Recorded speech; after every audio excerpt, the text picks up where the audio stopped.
오늘 헌법재판소에서는 윤석열 대통령 탄핵 심판 11차 변론이자 최종 변론이 진행되고 있습니다. 오늘 변론에서는 탄핵 청구인인 국회 측과 피청구인인 윤 대통령 측이 종합 변론을 진행한 뒤 정청래 탄핵소추단장과 윤 대통령이 시간 제한 없이 최후 진술을 합니다. 자세한 내용 헌법재판소에 나가 있는 박효진 기자 연결해 알아보겠습니다. 박 기자.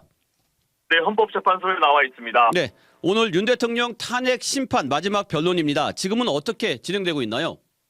예, 오늘 변론은 증거조사 이후 양측이 각각 2시간 동안 종합변론을 진행하고 있습니다.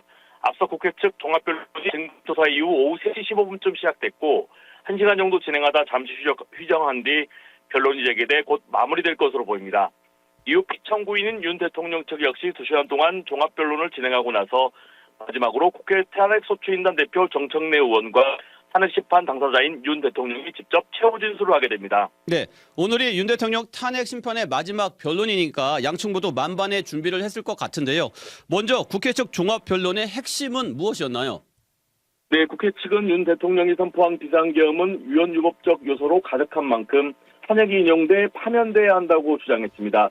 국회 측 종합변론에는 김희수, 송두환, 유광범 대표 변호사를 포함해 모두 9명이 윤 대통령에 대한 신속한 파면 필요, 윤 대통령의 거짓말과 심판정 태도에 대한 지적, 군대를 내란의 도구로 삼은 군 통수권자 파면, 부정선거 음모론 반박 등을 주제로 발언했습니다. 윤 대통령은 국회의원을 끌어내라거나 체포조 운영 의혹을 부인했지만 이미 군 사령관들이나 조지호 경찰청장 등의 진술에서 국회 기능의 마비를 시도한 정황이 나왔고 부정선거 업무로는 선거관리위원회는 물론 대법원에서도 그 실체가 없다는 게 이미 결론이 났다는 점을 강조했습니다. 네. 반면 피청구인 윤 대통령 측은 당시 상황은 비상계엄을 선포할 수밖에 없는 국가적 비상상태였다고 항변할 것으로 보입니다.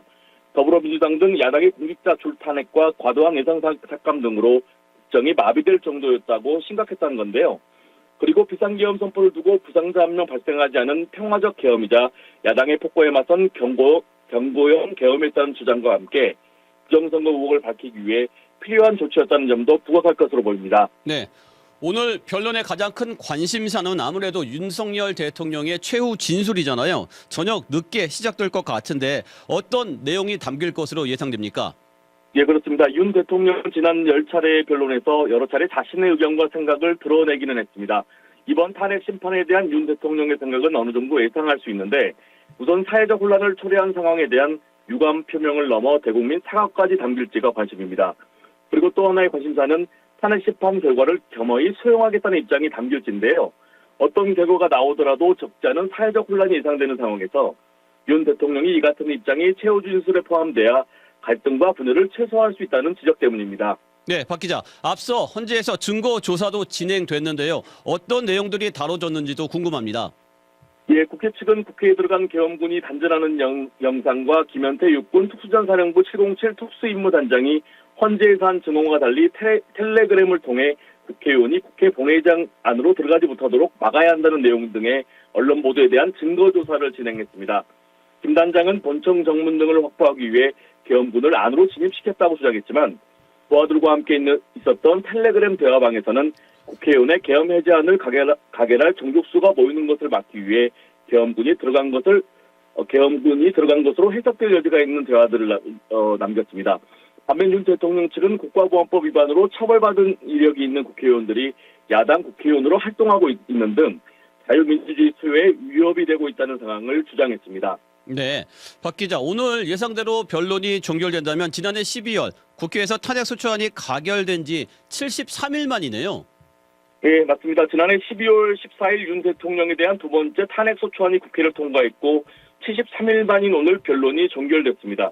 노무현 전 대통령과 박근혜 전 대통령이 탄핵소추안 국회 의결부터 변론 종결까지 각각 49일과 80일이 걸렸는데 노 전 대통령보다는 길었고 박 전 대통령보다는 짧은 겁니다. 네, 오늘 변론 종결 이후 선고까지 남은 절차도 궁금합니다. 네, 헌재의 선고까지는 크게 재판관 평의와 표결, 결정문 작성의 절차가 남아있습니다. 재판관 평의의 경우 이번 사건에 대해 재판관들끼리 쟁점 등에 대해 이야기를 나눈 회의라고 생각하시면 이해가 편하실 것 같은데요.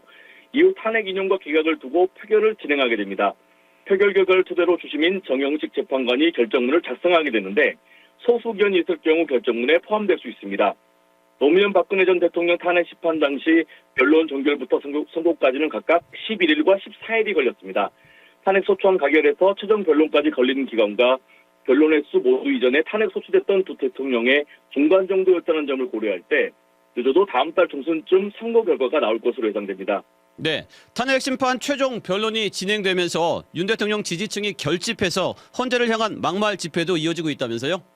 예, 윤 대통령 지지자들의 발길이 이어지면서 이 시각 헌재 주변은 인파가 뒤엉키면서 욕설이 난무하는 상황입니다.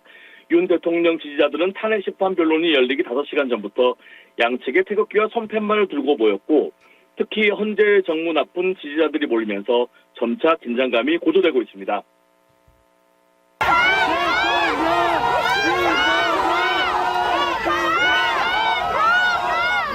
더 밀어붙여서 얼마 남지 않은 저 빨갱이들 모두 쓸어버려야 됩니다. 예, 경찰은 아침 8시부터 64개 기동대 4천여 명의 경력을 투입해 제2의 서부지법 폭동 사태 등을 미연에 방지하고 있습니다. 네, 여기까지 듣겠습니다. 사회부 박효진 기자 수고했습니다. 지금까지 CBS 박재환의 뉴스톡이었습니다. 노컷으로 보는 뉴스의 새로운 기준, 지금 알림과 구독 설정하시고 함께하세요.